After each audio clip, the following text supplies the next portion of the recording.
آج ایک بہت اہم فیصلہ کیا ہے سپریم کورٹ آف پاکستان نے آج صبح ہی. آپ کو پتہ ہے بہت ساری خفیہ ایف آئی آر جو تھیں بہت سارے پی ٹی آئی کے کینڈیڈیٹس کے خلاف رجسٹر ہوئی تھیں اور اس کے بعد ان کو ابسکانڈڈ ڈکلیئر کر کے ان کو اشتہاری ڈکلیئر کر کے تو ان کی جو نامینیشن فارمز تھے ان کو ریجیکٹ کر دیا گیا تھا, ان کو مسترد کر دیا گیا تھا. اور یہ جو مختلف اپیلیں فائل ہوئی تھیں اس میں بھی ان کو ان کے نامینیشن پیپرز کو مسترد کیا گیا تھا. آج سپریم کورٹ آف پاکستان نے فیصلہ کیا ہے کہ صرف اشتہاری ہونے سے, صرف آپ کو ابسکانڈڈ ڈکلیئر کرنے سے آپ کے نامینیشن پیپر نہیں ریجیکٹ ہو سکتے. یہ عوام کا کام ہے کہ وہ فیصلہ کریں کہ کون سا کینڈیڈیٹ ان کے لیے صحیح ہے اور کون سا نہیں. اس لیے الیکشن کمیشن آف پاکستان کسی قسم کی رکاوٹ نہیں ڈال سکتا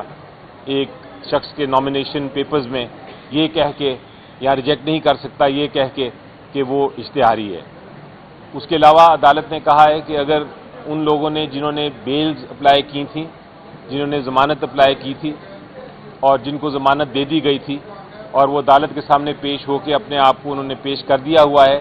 ان کے نامینیشن پیپرز بھی ریجیکٹ نہیں ہو سکتے. اور تیسری اہم بات یہ ہے کہ جہاں تک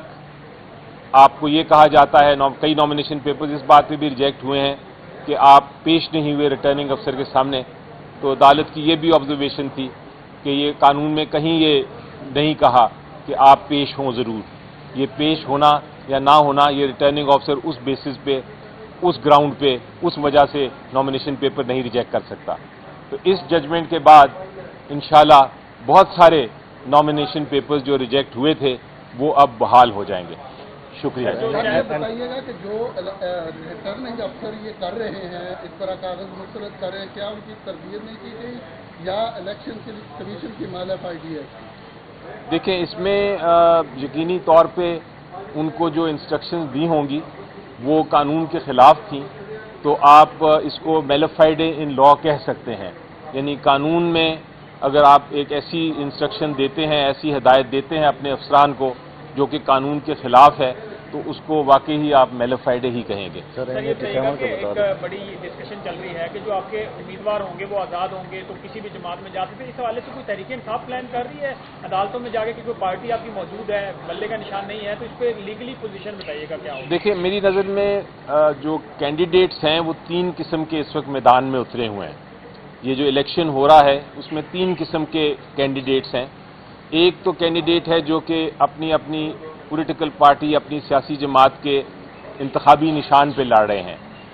وہ تو پارٹی کے کینڈیڈیٹس ہیں. دوسرے کچھ کینڈیڈیٹس ایسے ہیں جو بالکل ہی آزاد ہیں, جنہوں نے اپنے نامینیشن فارم میں اور اپنا جو ایفیڈیوٹ ہے اس میں کہا ہے کہ ہم کسی پارٹی سے منسلک نہیں ہیں. وہ بالکل آزاد ہیں, وہ جب الیکشن کے بعد کسی بھی پولیٹیکل پارٹی کو جوائن کر سکتے ہیں, اس میں شامل ہو سکتے ہیں. تیسرا کینڈیڈیٹ وہ ہے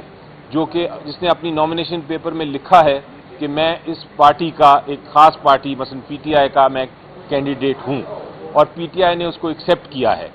لیکن وہ سمبل چونکہ پی ٹی آئی کو نہیں ملا, وہ اپنے ہی سمبل پہ لڑ رہا ہے الیکشن, لیکن اس نے ایفیڈیوٹ میں بھی اور نامینیشن پیپرز میں بھی یہ ظاہر کر دیا ہے کہ میں پارٹی کا نامنی ہوں. یہ جو نامنی کینڈیڈیٹ ہے اس کو بھی پارٹی کا کینڈیڈیٹ سمجھا جائے گا, بے شک وہ پارٹی کے سمبل کے بغیر لڑ رہا ہے. اس لیے کل کو جب الیکشن ہوگا تو وہ پارٹی کا ہی کینڈیڈیٹ سمجھا جائے گا اور پارٹی کا ہی ممبر سمجھا جائے گا پارلیمنٹ میں. کل لاہور ہائی کورٹ نے سلمان اکرم راجہ صاحب کو الیکشن کمیشن سے رجوع کرنے کی ہدایت کی ہے, تو کیا تمام کینڈیڈیٹس الیکشن کمیشن سے رجوع کریں گے یا صرف سلمان اکرم راجہ صاحب؟ نہیں, میرا خیال ہے کہ وہ اس کیس کی جو فیصلہ ہے اس کے خلاف شاید اپیل کرنی پڑے, کیونکہ جو کیس فائل کیا تھا اس میں تو یہ استدعا تھی کہ جو کینڈیڈیٹس ہیں وہ پی ٹی آئی کے کینڈیڈیٹ سمجھے جائیں. تو عدالت نے اگر اس میں فیصلہ نہیں کیا, میرا خیال ہے عدالت کو ہی فیصلہ کرنا پڑے گا الٹیمیٹلی, تو مجھے یقین ہے کہ بہت جلد اس فیصلے کے خلاف بھی اپیل فائل کی جائے گی.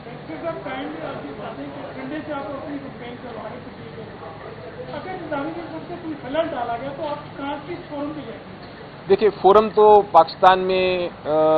جو آئین کے تحت بنایا تھا اوریجنلی وہ الیکشن کمیشن آف پاکستان تھا, اگر اس قسم کی کوئی الیکشن کی کیمپین میں مداخلت ہوتی ہے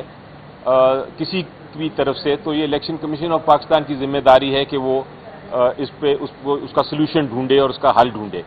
لیکن چونکہ الیکشن کمیشن آف پاکستان ناکام ہے اس معاملے میں، وہ کوئی اقدامات نہیں کر رہا، تو اگر ایسا ہوا تو پھر عدالت کے ہی ہمیں رجوع کرنا پڑے گا، کیونکہ آخری ریزورٹ، آخری حل عدالت کے پاس ہی ہے. حالانکہ یہ سیاسی معاملے ہوتے ہیں، لیکن الٹیمیٹلی یہ عدالت کے پاس ہی آ کے ہمیں ریلیف اگر ملنا ہے تو عدالت سے ہی مل سکے گا.